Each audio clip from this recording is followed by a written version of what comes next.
Hello, कैसे हो आप लोग। आज हम जानेंगे 10 प्रिंसिपल ऑफ स्ट्रेटेजिक लीडरशिप। आखिर ये स्ट्रेटेजिक लीडरशिप क्या है और इसके जो 10 प्रिंसिपल है उसके बारे में आपको मैं हिंदी में बताऊंगा। इंग्लिश में तो आपको ये चीजें, ये टॉपिक हर जगह मिल जाएगा, लेकिन हिंदी में आपको सही से समझाने वाला सिर्फ इसी चैनल पर मिलेगा। चलिए दोस्तों, वीडियो को स्टार्ट करते हैं। तो सबसे पहले जान लेते हैं कि स्ट्रेटेजिक लीडरशिप आखिर में होती क्या है। Strategic leadership is a practice in which executive using different style of management develop a vision for their organization that enables it to adopt or in remain competitive in a changing economics and technological climate।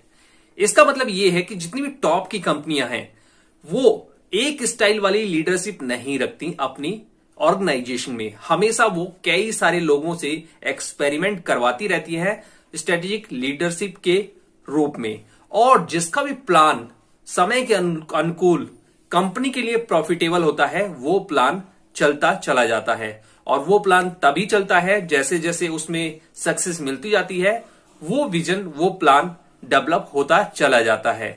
ऐसा इसलिए भी जरूरी है कि आज के technology, जहां पर टेक्नोलॉजी इतनी तेजी से बदल रही है, कस्टमर का बिहेवियर बदल रहा है और पूरा ग्लोबली सारी दुनिया एक दूसरे से कनेक्ट है, बेचने के बहुत सारे तरीके हैं, मैन्युफैक्चरिंग करने के बहुत सारे तरीके हैं। तो एक कंपनी अगर सेम टू सेम विजन पर चलती रहेगी तो लॉन्ग टर्म में उसे लॉस होगा या कंपनी बिक भी जाएगी। जैसा कि आपने देखा, बहुत सारी कंपनी आपके सामने टॉप में थी, लेकिन आज 10-20 सालों बाद उनका नामो निशान तक नहीं बचा। क्यों नहीं बचा? एक वर्ड में जो हम कहते हैं कि कंपनी ने अपने को समय के साथ चेंज नहीं किया।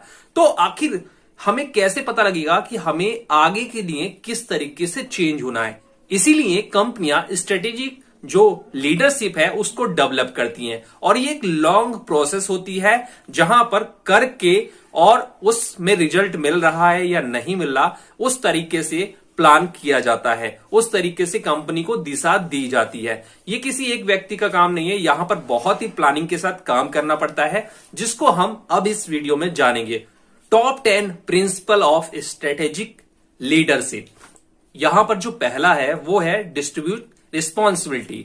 इसका मतलब यह है कि एक ही कंपनी में कई सारे टॉप लेवल के लोग होते हैं और सभी को एक अलग अलग काम दिया जाता है, या एक ही काम को दो अलग अलग स्टाइल से करने के लिए भी मौका दिया जाता है। यानी कि किसी एक के हाथ में कंपनी का पूरा विजन नहीं रहता, कई लोगों से उसको दिया जाता है और आगे आपको पता चलेगा फिर आगे क्या होता है। दूसरी चीज है be honest and open about any type of information. यहां पर जो ये काम देता है, जो लीडर है, मैन लीडर है, जो ये अपने काम को डिस्ट्रीब्यूट करता है काफी सारे छोटे छोटे लीडरों में, वहां से जो भी इंफॉर्मेशन उनको मिलती है इनसाइड से आउटसाइड से, उसको वो एक्सेप्ट करता है, उसको भी वो देखता रहता है। Create multiple path for testing and ड्राइजिंग।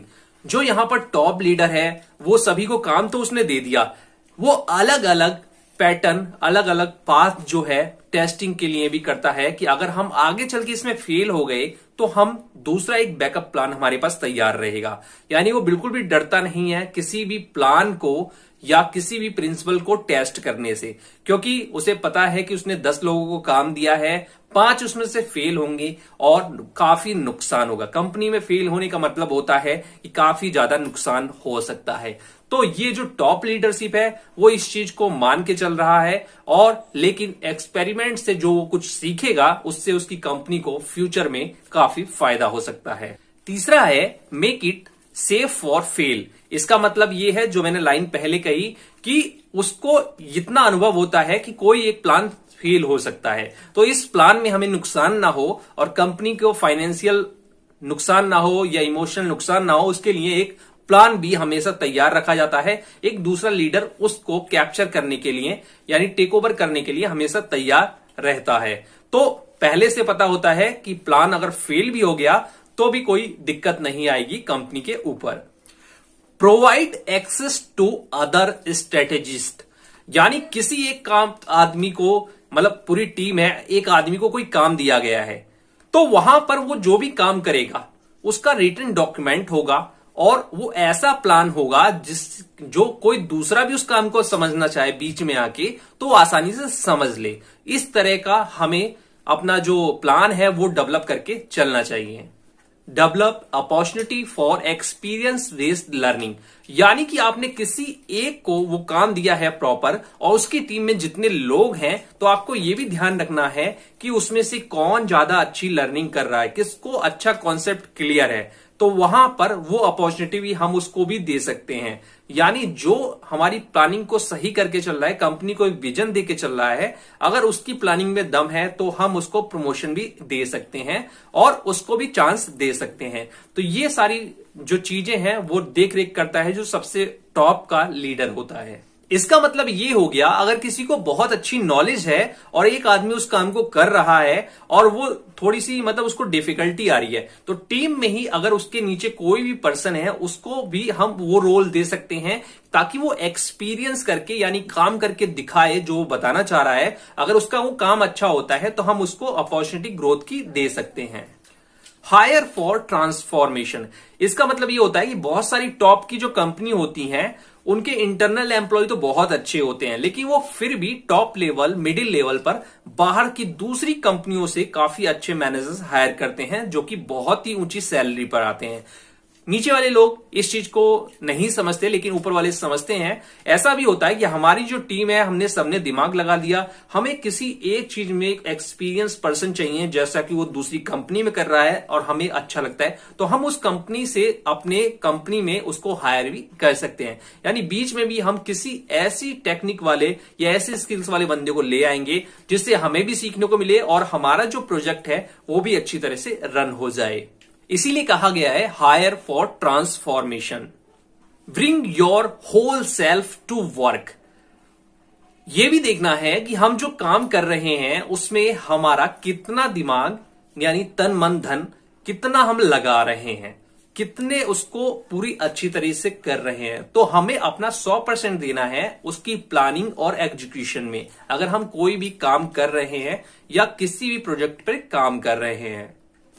तो ये देखना भी जो मैन लीडर होता है उसके जिम्मेवारी होती है कि वो ये चीज देखे कि उसने जिस टीम को वो काम दिया है वो सही तरीके से यानी 100% उसमें दिया जा रहा है या नहीं दिया जा रहा। फाइंड टाइम टू रिफ्लेक्ट, बहुत बार हम किसी ऐसी टीम को काम दे देते हैं जो हमारे समय के मुताबिक वो काम पूरा नहीं होता या हम उसको जज नहीं कर पाते कि ये काम अभी तक हुआ नहीं है। तो हमें हर एक आदमी की कैपेसिटी अलग होती है, तो लीडरशिप जो टॉप होता है उसकी क्वालिटी ये भी होती है कि वो दे उसको टाइम।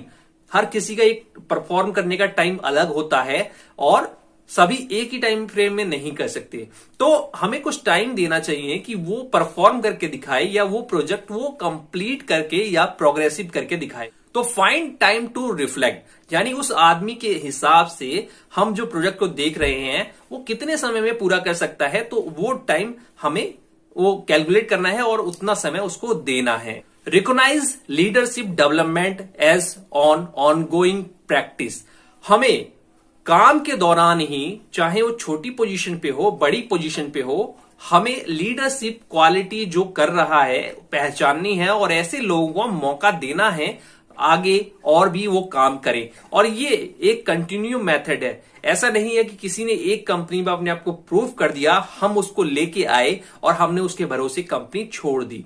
स्ट्रेटेजिक लीडरशिप में ये क्वालिटी बिल्कुल नहीं होनी चाहिए क्योंकि ये एक ऑनगोइंग प्रोसेस होती है। ऐसा हो सकता है कि बहुत टॉप लेवल का बंदा भी फेल हो जाए और बहुत छोटे लेवल का भी बंदा जो है कंपनी का जो विजन है और जो ग्रोथ है उसको बरकरार रखते हुए नए जमाने के हिसाब से कंपनी को चलाए। तो यहां पर हमें जो अपॉर्चुनिटी देनी है वो देनी है आपका एक्सपीरियंस बेस्ड और डेवलपमेंट, मतलब कंटिन्यू एक एक्सपीरियंस की जर्नी हो, काम करता जाए, सक्सेसफुल होता जाए, तो उसको उतनी जिम्मेदारी उतना प्रमोशन हम दे सकते हैं। तो ये था top 10 principle of strategic leadership.